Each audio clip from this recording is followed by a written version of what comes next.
मैं डॉक्टर रमेश शुक्ला एक बार आपका फिर से स्वागत करता हूं आपके अपने YouTube channel the Lucknow study station पर। और ये एक छोटा सा वीडियो लेक्चर होगा जिसमें हम नंबर सिस्टम यानी संख्या पद्धति के 10 क्वेश्चनों पे आपसे बात करेंगे। और इनमें से ज़्यादातर क्वेश्चन यूपीएससी 2017 के पूछे गए हुए होंगे और कुछ क्वेश्चन मैं अपनी तरफ से बात कर रहा हूँ। पहले ये 2 सवाल लिखे हैं, ये मैं आपको अपनी तरफ से बता रहा हूँ और इनका जवाब कैसे एट ए टाइम एग्ज़ाम में देंगे। पढ़ते हम कैसे हैं और एग्ज़ाम में कैसे जवाब देते हैं। पहला सवाल है 2 क्रमागत का मतलब लगातार, कॉन्टिन्यू, सम यानी इवन संख्याओं का योग जो भी है उनके गुणनफल से 674 कम है। इन संख्याओं का योग क्या होगा। कहा यह जा रहा है कि 2 क्रमागत सम संख्याएं कोई हैं, उनका जो योग है यानी उनका जो सम है उनके गुणनफल से 674 कम है। इन संख्याओं का योग क्या है। तो जाहिर सी बात है कि ऑप्शन में दोनों सम संख्याओं का योग दिया होगा। अब इस सवाल को एग्ज़ाम में कैसे करेंगे, पढ़ते कैसे हैं, किताबों में कैसे लिखा है। दूसरा सेम है, केवल इसमें विषम हो गया है। 2 क्रमागत विषम संख्याओं का योग उनके गुणनफल से 1087 कम है। इन संख्याओं का योग क्या है। तो देखिए यहाँ पे योग दिया है, अब थोड़ा सा निकालना मुश्किल हो जाता है कि ब्रेक करें और उसके बाद जोड़े और फिर गुणा करें, फिर घटा के देखें, जब ये आएगा तब प्रूफ हो पाएगा। आपको सबसे बेस्ट तरीका बताता हूँ, क्वेश्चन नोट कर लीजिएगा और नोट करने के बाद ये वाला ऐसे करते हैं। बस यही तरीका होता है एग्ज़ाम में विद इन टाइम पेपर कर पाने का कि ऐसे क्वेश्चन हम ऐसे करते हैं। अपने रजिस्टर पे नोट रखिए। आप देखिए उनके योग और गुणनफल का अंतर 674 है। आपको कुछ नहीं करना, इसमें 2 जोड़ दीजिए, केवल 2 जोड़िए। कितना हो गया 676। इसका वर्गमूल ले लीजिए, 676 का 26 होता है। इसके बाद वाली सम संख्या क्या होगी 28। यही दोनों संख्याएं हैं और इनका योग जो होगा वो 54 होगा। आपको कुछ नहीं करना है, 2 जोड़िए, जो भी आए उसका वर्गमूल ले लीजिए, पहली संख्या प्राप्त होगी और अगली 2 ज़्यादा होगी, दोनों को जोड़कर योग। एग्जैक्टली यही काम यहाँ पे भी करना है। देखिए 1087 है, फिर से 2 जोड़िए, क्या आएगा 1089 आएगा। ये किसका स्क्वायर है 33 का है। अगली विषम संख्या कौन सी होगी 35 होगी और इन दोनों का हम योग आपसे पूछ रहे हैं तो क्या हो जाएगा 68 हो जाएगा। ये जवाब देने का सबसे बेस्ट तरीका है। हम इसको आपको सॉल्व करके समीकरण बना के भी बता देते हैं। एक सवाल केवल ऊपर वाला आप समझ गए, इसको नोट कर लीजिएगा। जब भी ये आपके सामने आए केवल 2 जोड़िएगा, वर्गमूल लीजिएगा, पहली संख्या मिल जाएगी, अगली 2 ज़्यादा होगी, क्योंकि उत्तरवर्ती पूर्ववर्ती से 2 अधिक होती है और पूर्ववर्ती उत्तरवर्ती से 2 कम होती है। अब इसको ज़रा आपको डिटेल में सॉल्व करके दिखा दे। ऊपर वाला 2 क्रमागत सम संख्याओं का योग, तो पहली माना क्रमागत संख्या x है तो दूसरी क्या हो जाएगी x + 2 हो जाएगी और इनका जो योग होगा वो 2x + 2 होगा। ठीक है। अब उनका गुणनफल तो x × x + 2 ये गुणनफल हो गया, तो ये बराबर हो जाएगा x² + 2x। अब गुणनफल से योग को घटाएंगे, x² + 2x और इससे माइनस करना है 2x + 2 ये, और ये इक्वल किसके है यहाँ लिख लेता हूँ, कोई प्रॉब्लम नहीं। 674 के राइट।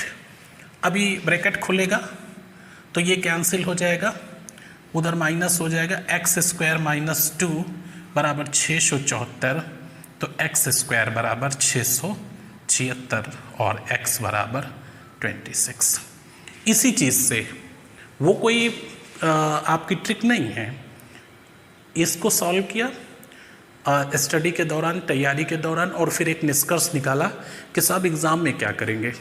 तो एग्ज़ाम में बिल्कुल रेडीमेड तैयार बैठे रहेंगे और इसका परिणाम यही है कि केवल 2 जोड़ना है, वर्गमूल लेना है, पहली संख्या मिलेगी, अगला 2 जोड़ करके दूसरी मिल जाएगी। अब आइए कुछ और क्वेश्चन दिखाते हैं जो यूपीएससी में पूछे गए हैं। ये आपके सामने 4 क्वेश्चन लिखे हुए हैं। 3, 4, 5, 6। इसमें से छठा क्वेश्चन मैंने अपने आप से लिखा है और 3, 4, 5 ये यूपीएसआई 2016-17 का जो एग्ज़ाम ऑनलाइन हुआ था उसमें ये मैंने केवल 3 लिए हैं और कई पेपर में पूछे गए। शुरुआती दौर का पेपर जो था 12 दिसंबर, 13 दिसंबर, 14 दिसंबर 3 शिफ्ट में हुए थे, तो उनमें से मैंने ये क्वेश्चन शुरुआती दौर से लिए हैं। ये क्वेश्चन लगभग हर पेपर में रिपीट हुआ है, तो मुझे ठीक लगा, मैं बता देता हूँ आपको कैसे करेंगे। 11025 के गुणनखंडों की संख्या ज्ञात करो, गुणकों की संख्या ज्ञात करो। तो उसमें ऐसे ही लिखा था, गुणकों की संख्या ज्ञात करो। 11025 लिखा है कि गुणकों की संख्या ज्ञात करो। ऑप्शन 16, 15, 23, 27, ठीक है। और इसमें सही वाला ऑप्शन मैंने लिख लिया, बाकी ऐसे ही डाल दिया है। दूसरा एग्जाम्पल है 500 के गुणनखंडों की संख्या ज्ञात करो, तो दूसरे वाले में ऐसे लिखा था। तीसरा ये भी पेपर का ही है, मिला लीजिएगा आप, यूथ कंपटीशन वाला जो मॉडल पेपर है उसी का है। 60 के गुणकों की संख्या क्या है, तो सही ऑप्शन दिया है, बाकी ऐसे ही लिख दिए। ये मैंने अपने आप से लिख दिया। 30 के गुणकों, गुणनखंडों, अपवर्तकों, फैक्टर्स, चारों बातें एक ही हैं। चाहे हम गुणकों कहें या गुणनखंडों कहें या अपवर्तकों, इसको ध्यान रखिएगा, भाई दबे ये पूछ लेंगे तो कंफ्यूज हो जाएंगे। अपवर्तकों या फैक्टर्स की संख्या क्या है, तो इसमें भी आपके ऑप्शन दिए हुए हैं। पहले मैं आप इसको देखिए बताऊंगा। अच्छा, सबसे पहली चीज़ अपवर्तक। अपवर्तक, किसी संख्या का अपवर्तक होता क्या है, ठीक है। अपवर्तक या गुणनखंड या गुणक या फैक्टर्स, किसी संख्या का सबसे छोटा अपवर्तक 1 होता है। किसी संख्या का सबसे छोटा अपवर्तक 1 होता है और सबसे बड़ा अपवर्तक स्वयं संख्या होती है। इसके बीच पड़ने वाली वे सारी संख्याएं जो इन्हें विभाजित कर दे, इनके अपवर्तक कहलाएंगे। तो डिटेल में थोड़ा सा देखिएगा, काफ़ी इंपॉर्टेंट क्वेश्चन है और पूछा गया है। 30 का अपवर्तक कौन कौन सा होगा और उसकी संख्या क्या होगी, पहले बेसिक से बता देते हैं। तो सबसे छोटा तो 1 होता है और सबसे बड़ा कौन सा हो जाएगा, यहाँ लिख लेता हूँ 30। किसी संख्या का सबसे छोटा अपवर्तक 1 और सबसे बड़ा 30, उसके बाद इनके बीच पड़ने वाली, तो 2 इसे काट देगा, 3 भी काट देगा, फिर 5 काट देगा, फिर 6 काट देगा, फिर 10 काट देगा और फिर 15 काट देगा। काउंट करिए कितनी है, 1, 2, 3, 4 और ये 4, यानी 8। गुणकों की संख्या या अपवर्तकों की संख्या जो भी होगी 8 होगी। इसका जो आंसर होगा वो 8 होगा। अब सवाल ये उठता है कि जब संख्या बड़ी होगी, सपोज इस तरह की होगी, तो क्या हम इतने निकाल पाएंगे, क्या चेक कर पाएंगे किससे किससे कटेगी, शायद नहीं, काफ़ी बड़ी संख्या है। तो जाहिर सी बात है तरीका भी इसका अलग होगा। अब आप तरीका देख लीजिए, चारों सवालों पे वो अप्लाई करिए और एग्ज़ाम में वैसे ही करिएगा। इसी सबसे छोटे वाले से शुरू करते हैं। आप देखिए 30, इसको आप 2 से काटिए, काटोगे तो क्या आएगा 15, 2 से शुरू करिएगा। 3 से काटोगे तो क्या आएगा 5 और 5 से काटोगे तो क्या आएगा 1 आएगा। इसमें 2 1 टाइम है, 3 1 टाइम है और 5 1 टाइम है, ठीक है। ये 1 1 टाइम है तो 2 2 टाइम्स लेंगे, अगर 2 2 टाइम है तो 3 3 टाइम लेंगे, 3 3 टाइम है तो 4 4 टाइम लेंगे, और अगर ये 1 टाइम है 2 टाइम, मान लीजिए ये 2 टाइम होता तो 3 टाइम। अभी क्या है, सब 1 1 टाइम है, तो 1 क्या हो जाएगा 2 हो जाएगा, 1 क्या हो जाएगा 2 हो जाएगा, 1 क्या हो जाएगा 2 हो जाएगा। पावर देख रहा हूँ, ये कितना हो गया 8, गुणकों की संख्या 8 होगी। क्लियर हो गए होंगे। देखिए 2 से काट दिया 15, 3 से काट दिया 5 और ये सब 1 1 टाइम है, 2 2 टाइम, तो 2 2 टाइम इनको नहीं गुणा करना है, मतलब 2 × 2 × 2 8 इसके जो है फैक्टर्स होंगे। अच्छा, ये 60 वाला देखिएगा, इसको हटा देते हैं, ठीक है। 60 को हम क्या करेंगे, 2 से काटेंगे 30 हो जाएगा, फिर 2 से काटेंगे तो ये 15 हो जाएगा, फिर 3 से काटेंगे तो ये कितना हो जाएगा 5, और फिर 5 से काटेंगे तो ये 1 हो जाएगा। अब 2 कितने टाइम है? 2 टाइम है, इंटू 3 1 टाइम है, और 5 1 टाइम है। अब आप देखेंगे जब ये 2 टाइम है तो क्या करोगे? 3 टाइम लोगे। ये 1 टाइम है तो 2 टाइम लोगे, ये 1 टाइम है तो 2 टाइम लोगे। 2 दूना 4 तिहाई 12। यहाँ पे अपवर्तकों या गुणनखंडों या गुणकों या फैक्टर्स की संख्या 12 है। आप समझ रहे हैं ना? ये 2 बार है तो 3 ले लेंगे, 1 बार है तो 2 लेंगे, 1 बढ़ा के लेना है। अगला देखिए 500 वाले को, ठीक है। तो इसका आंसर कौन सा सही हो जाएगा? सी 12। 500 वाले को चेक करेंगे, फिर वही सेम मैटर, कुछ नहीं करना है, बहुत तेज़ी से कर सकते हैं। 250 हो गया, 2 से काटेंगे 1 2 5 हो गया, फिर 5 से काट दोगे 25 आ जाएगा, फिर 5 से काटोगे 5 आएगा, और फिर 5 से काटोगे 1 आएगा। तो यहाँ पे 2 कितने टाइम है? 2 टाइम है, और 5 कितने टाइम है? 3 टाइम है। तो जो 2 टाइम है वहाँ 3 ले लेंगे, और जो 3 टाइम है वहाँ 4 ले लेंगे। 12 अपवर्तकों या गुणनखंडों की संख्या 12 है। तेज़ी से कर पा रहे ना? कहीं कन्फ्यूज़न नहीं है, और बहुत अच्छे से कर सकते हैं। अगला देखिए सबसे बड़ा वाला, और ये चेक जरूर करिएगा, तीनों आपके यूपीएसआई में पूछे गए, और आगे हमने देखा नहीं है, मुझे और कई जगह ये दिख रहे थे, मैंने नोट नहीं किया है। तो रिपीटेड क्वेश्चन है 1 1 0 2 5। इसको भी हम काटना शुरू करेंगे। ये 2 से तो कटेगा नहीं, यूनिट प्लेस पे 0 2 4 6 8 होता तो 2 से कटता, क्या 3 से कट जाएगा? हाँ 3 से कट जाएगा। 7 8 9, यदि अंकों का योग 3 से कटता तो संख्या 3 से कट जाएगी। तो इधर 3 हो गया, और यहाँ बचेगा 2 3 18 3 21 7, हाँ और 25, ये हो गया। अब इसको किससे काट दें? फिर 3 से कट जाएगा। 3 से काटेंगे 1 2 2 5, 1225। अभी ये 5 2 7 3 10, 3 से नहीं कटेगा। अब जाहिर सी बात है 5 से कटेगा, तो 5 दूनी 10, और यहाँ पे 2 5 चौको 20, और 5 नवा 5 दूनी 10 हो गया, 5 चौको 20, 2 5 50 25। फिर 5 से कट जाएगा, 5 चौको 20, और 5 नवा 45। अब तो दिख ही रहा है कि 7 से कटेगा, और फिर 7 से 7 इकन्नम 7 हो जाएगा। अब चेक करो 3 कितने बार है? 2 बार है। अच्छा 5 कितने बार है? 2 बार है। 7 कितने बार है? 2 बार। तो 2 2 बार है तो आप क्या लोगे? 3 3 3 3 ये हो गया, 3 ये हो गया, घात देख रहा हूँ, 3 ये हो गया, 3 त्रिका 9 त्रिक 27। इसके अपवर्तकों की संख्या क्या है? गुणकों की संख्या 27 है। तो इस तरह से इजी वे में बता सकते हो, बहुत ज़्यादा टाइम नहीं लगेगा, बड़ा इंटरेस्टिंग सा तरीका है। अच्छा वैसे 27 लिखना पॉसिबल नहीं हो पाएगा कि 27 फैक्टर किसी के लिखे। तो ये आपका कंप्लीट हो गया है 6 क्वेश्चन। आइए नेक्स्ट दिखाते हैं आपको। और नेक्स्ट ये 2 और लिखे हुए हैं क्वेश्चन 7 और 8, और ये दोनों यूपीएसआई 2017 के ऑनलाइन पेपर के सवाल हैं। इनको चेक कर लीजिएगा आप, 12 13 14 में से किसी डेट का है ये। पहला सवाल काफ़ी इंटरेस्टिंग है, अच्छा है। और एक चीज़ और, जितना स्पष्ट आप क्वेश्चन को पढ़ेंगे, और दूसरी चीज़ किसी भी चीज़ की डेफिनेशन जितनी क्लियर होगी, डिसीजन किसी सवाल के बारे में लेना उतना ही आसान होगा। क्योंकि काफ़ी बच्चों के साथ ये होता है कि हम किसी भी क्वेश्चन को पुट कहाँ से करें, शुरू कैसे करें, कंफ्यूज बिल्कुल हो जाते हैं कि कहाँ से हल करें। और ये इसका कारण सिर्फ यही है कि आपकी ना तो डेफिनेशन क्लियर होती है, और ना फोर्सफुल पॉइंट पता होता है कि कहाँ से हम इसको पुटअप करें। देखिए 5 क्रमागत सम संख्याओं का योग। अब सम संख्याओं की डेफिनेशन आपको मालूम होनी चाहिए।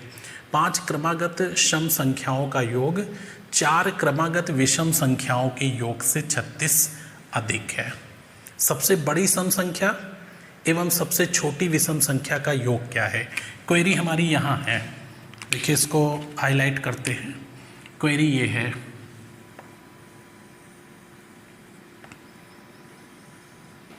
सबसे बड़ी सम संख्या और सबसे छोटी विषम संख्या का योग क्या है? तो मालूम होगा तभी तो बताओगे। सबसे बड़ी सम संख्या मालूम होगी, सबसे छोटी विषम संख्या मालूम होगी, तो योग बता पाओगे। इन्फॉर्मेशन हमारे पास 2 हैं, एक ऊपर दी हुई है, एक नीचे दी है। अगर सबसे छोटी सम संख्या सबसे छोटी विषम संख्या से 3 अधिक है तो ये बताना है आपको। यानी 2 इन्फॉर्मेशन है, एक क्वेरी है। ठीक है, जितना स्पष्ट पढ़ोगे उतना अच्छा लगेगा। अब 5 क्रमागत सम संख्याओं का योग, हमें यही नहीं मालूम कि ये कौन सी संख्या है। माना पहली सम संख्या p है, ठीक है, तो अगली कौन सी होगी? अकॉर्डिंग टू डेफिनेशन उत्तरवर्ती पूर्ववर्ती से 2 ज़्यादा होती है, यानी अगली p+2 हो जाएगी, और उसकी अगली p+4 हो जाएगी, उसकी अगली p+6 हो जाएगी, और उसकी अगली p+8 हो जाएगी। यही तो वो संख्याएं हैं, 5 क्रमागत सम संख्याएं हो गई। अब 5 क्रमागत विषम संख्याएं लिख लेते हैं, तो पहली हम q मान लेते हैं, तो अगली क्या होगी? ये भी +2 होगी, क्योंकि सम हो या विषम उत्तरवर्ती पूर्ववर्ती से 2 ज़्यादा होती है। तो ये क्या हो जाएगा? q+4 और ये q+6, 1 2 3 4, ये कौन सी हैं? विषम। अब हमें पता चल गया 5 क्रमागत सम संख्याएं, अब इनका योग कर लेंगे। 5 क्रमागत विषम संख्याएं, इनका योग, दोनों का डिफरेंस 36 है। तो ऊपर वाले का योग करिए, p 5 कितने हो गए? 5p प्लस 2 4 6 6 12 8 20, और इससे आपको घटाना है अंदर 4q और प्लस 6 4 10 2 12, ये माइनस आपको करना है, और इसकी वैल्यू 36 है। तो क्या हो जाएगा? ये 5p माइनस 4q, ये 12 माइनस 8, इधर माइनस का हो जाएगा, प्लस का है तो उधर जाके माइनस का हो जाएगा। कितना हो गया? 28। ये हो गया इक्वेशन आपका। ध्यान से सुनिए, कोई इक्वेशन कठिन नहीं होता है, अगर आता रहता है तो इजी वे में हो जाता है ना। ज़रूरी नहीं कि हर सवाल शार्ट ही हो, ठीक है, तो ये ध्यान रखिएगा। अच्छा, एक तो ये इन्फॉर्मेशन हो गई, इक्वेशन नंबर फर्स्ट। दूसरी इन्फॉर्मेशन, अगर सबसे छोटी सम संख्या, तो सबसे छोटी सम संख्या p है, सबसे छोटी विषम संख्या से 3 अधिक है, तो ये 3 हो गया। ये इक्वेशन नंबर 2 हो गया। सॉल्व कर लेते हैं, 5 से इसे गुणा कर देते हैं तो बराबर हो जाएगा, ठीक। 5 से इसको गुणा करते हैं तो क्या हो जाएगा? 5p, पूरे को होगा 5 से, है ना। ये देखिए 5 से गुणा कर रहे हैं, तो 5p माइनस 5q बराबर 15, तो ये तो कट जाएगा 5p, यहाँ से q बराबर क्या आ जाएगा? 13। q बराबर 13 आ गया, तो p बराबर क्या हो जाएगा? तो p माइनस 13 बराबर 3, तो p बराबर आ जाएगा 16, ठीक। अभी सबसे छोटी जो विषम संख्या है वो 13 है, और सबसे छोटी जो सम संख्या है वो 16 है। अभी पूछा आपसे क्या है? आपसे तो पूछ रहा है कि सबसे बड़ी सम संख्या, तो सबसे बड़ी वाली सम संख्या तो ये है p+8, तो 16 + 8 कर दो, सबसे बड़ी वाली विषम संख्या क्या हो जाएगी? 24। और सबसे छोटी जो है, सबसे छोटी सम संख्या विषम संख्या आपकी 13 है, और ये सबसे बड़ी सम संख्या 24, तो 24 और 13 आपस में जोड़ दो, तो ये हो जाएगा 37। ये आपका आंसर हो जाएगा, है ना, p और q का योग। तो p की वैल्यू 24, क्योंकि सबसे बड़ी सम का है, और q सबसे छोटी का है, तो ये आपका, और ये पूछ रहा है इन दोनों का योग क्या होगा। आपका आंसर ये सही होगा, ठीक है। याद रखिएगा, पूछा गया सवाल है, और ऐसे ही पूछे जा रहे हैं, ऐसे ही आते हैं। एक बड़ा इंटरेस्टिंग सा और सवाल नीचे लिखा है, देखिए पढ़ने में आ रहा है कि नहीं? थोड़ा छोटा हो गया। 2 संख्याओं के बीच का अंतर बड़ी संख्या का 60% है। काफ़ी इंटरेस्टिंग क्वेश्चन है। 2 संख्याओं के बीच का जो डिफरेंस है वो बड़ी संख्या का 60% है। यदि छोटी संख्या 10 है तो फिर बड़ी संख्या क्या है? अच्छा, ऑप्शन से इसको कर सकते हैं, क्योंकि आपसे कहा है कि बड़ी संख्या क्या है, तो ऑप्शन में बड़ी संख्या ही तो दिया होगा, उसका 60% निकाल के उसी से घटा दो, आ जाएगा, है ना, कोई बड़ी बात नहीं है। देखिए ये ऑप्शन सही है। 25 का 60% क्या होगा? 15 होगा, 25 से 15 घटा दो, 10 आएगा, छोटी संख्या आ गई। लेकिन हम आपको लगा के दिखा देते हैं। 2 संख्याओं के बीच का अंतर बड़ी संख्या का 60% है। अगर हम बड़ी संख्या x मान लो, बड़ी संख्या x मान लें, तो x माइनस 10, यही तो दोनों के बीच का अंतर हो गया। माना बड़ी संख्या x है तो छोटी 10 है, तो x माइनस 10 बराबर दोनों संख्याओं का अंतर, और ये दोनों संख्याओं का जो अंतर है वो बड़ी संख्या का 60% है, तो x गुणे 60/100 ये हो गया। देखिए, माना बड़ी संख्या x है तो x माइनस 10 ये दोनों संख्याओं का अंतर जो कि बड़ी संख्या का 60%, बोथ आर इक्वल, तो x माइनस 10 ये इक्वल है 3x/5 के। 5 ट्रांसफ़र कर दो, 5x माइनस 50 बराबर 3x, तो इधर आ जाएगा 2x की वैल्यू 50 हो जाएगी और x बराबर 25 हो जाएगा। तो बड़ी संख्या x माना था वो 25 हो गई। तो आप ऐसे पढ़ो, इससे कॉन्फिडेंस आएगा, और करने को तो मौके पे ऑप्शन से भी कर सकते हो। देखिए, ऑप्शन से या देखकर वही कर पाएगा जिसका बेस और फंडामेंटल क्लियर होगा। आपको क्या लगता है कि ऑप्शन से वो बच्चा कर लेगा जिसको कुछ आता ही नहीं है? तो ऑप्शन से करने के लिए भी ऑप्शन से फास्ट हो जाएगा, लेकिन ऑप्शन से करने के लिए ये आना चाहिए। आइए अगले सवाल पे। ये 4 क्वेश्चन और आपके सामने लिखे हुए हैं। ये दोनों आपके पेपर के हैं, यूपीएसआई वाले के 2017 के ऑनलाइन पेपर के। ये 2, 9 और 10, और ये 2 मैंने ऐसे ही लिख दिया अपने आप से। अच्छा, इसमें पूछा गया 49 की पावर 61 को यदि 35 से भाग दिया जाए तो शेष क्या बचेगा। 49 की पावर 61 डिवाइड बाई 35, तो रिमाइंडर क्या बचेगा, शेष क्या बचेगा। अब आपको यहाँ पे एक चीज़ बता दें, कैसे करोगे इस सवाल को। ऐसे तो पॉसिबल नहीं है कि 49 की पावर 61 करके और भाग दे पाओ। आपको कुछ नहीं करना। ये देखिए पावर कैसी है, सम है या विषम है। आप कहोगे पावर विषम है। एक सवाल और हम ले लेते हैं, ये वाला 3 की पावर 40 डिवाइड बाई 4, और प्रश्न वही है रिमाइंडर क्या बचेगा। ठीक है, तो यहाँ पे पावर कैसी है, सम है ना। ये विषम पावर है, ये सम है। जब सम पावर हो तो इस पे 2 या 4 पावर लगाइएगा, 2 या 4 जिससे काम चल जाए, ये कंसीडर आपको करना है। 2 या 4 पावर लगाइएगा, इससे काटिएगा, जो रिमाइंडर आएगा एक्चुअल रिमाइंडर वही होगा। देखिए, यदि पावर सम है तो 2 4 से पावर से काम चलाइए, यदि पावर विषम है तो 1 3 से काम चलाइए। अगर 1 से चल जाता है तो ठीक है, और अगर 1 से नहीं चलता तो 3 से चलाइए। ठीक है, अब यहाँ पे जैसे मान लीजिए 5 लिखा होता, तो 5 लिखा होता तो 3 लगाना पड़ता ना, क्योंकि भाजक बड़ा है, और ये 49 लिखा है, भाजक छोटा है, तो हम 1 से भी काम चला सकते हैं। तो कहने का मतलब जब विषम घात हो पावर तो 1 3 से काम चलाना है, और जब सम हो तो 2 4 से काम चलाना है। बाकी हमें इनकी पावर से मतलब नहीं है, केवल सम विषम। तो इसको पहले देख लो, इसकी पावर इवन है तो हम 2 4 से काम चलाएंगे, 2 से चलाते हैं। 3 की पावर 2 कितना हो जाएगा, 9, और 9 को जब 4 से भाग आप दोगे, साफ साफ लिख लेते हैं, 9 हो गया। अब 9 को जब 4 से भाग दोगे तो 4 दूनी 8, और रिमाइंडर 1 बचेगा। आपका आंसर ए हो जाएगा।